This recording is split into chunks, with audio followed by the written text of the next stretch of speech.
एकरकमी एफ-आर-पी देण्याचे आदेश उच्च न्यायालयानं दिल्यानंतर राज्य सरकारनं त्या कायद्याला मान्यता दिली. पण साखर सम्राटांच्या इशाऱ्यावर नाचणाऱ्या राज्य सरकारनं सर्वोच्च न्यायालयात जाण्याची तयारी केल्याचं शासन निर्णयावरून स्पष्ट होतं. असा आरोप स्वाभिमानी शेतकरी संघटनेचे नेते राजू शेट्टी यांनी केला आहे. सर्वोच्च न्यायालयातही राज्य सरकारला चितपट करू असा इशाराही त्यांनी दिला आहे. राज्य सरकारच्या सहकार विभागानं एकरकमी एफ-आर-पीचा कायदा पूर्ववत करण्याचा शासन निर्णय केला असून यामध्ये राज्य सरकारनं स्पष्टपणे सर्वोच्च न्यायालयातील अपिलातील अंतिम निर्णयास अधिक राहून हा निर्णय करत असल्याचं स्पष्ट केलं आहे.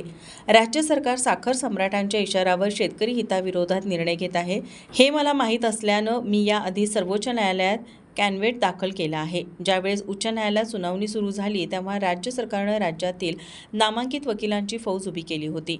राज्यानं महाभियोक्ता बिरेंद्र सराफ यांना सुनावणी दरम्यान शेतकऱ्यांच्या हिताच्या निर्णयाविरोधात भूमिका घेण्यास सांगितलं. मागील हंगामात तुटलेल्या ऊसाचं एफ-आर-पी प्रमाणे 7,000 कोटी रुपये थकीत आहेत. हे असताना शेतकऱ्यांच्या करातून गोळा केलेल्या पैशातूनच त्यांच्याच विरोधात सर्वोच्च न्यायालयात वकिलांची फौज उभी करण्याचं काम सरकार करत असल्याचा आरोप शेट्टी यांनी केला.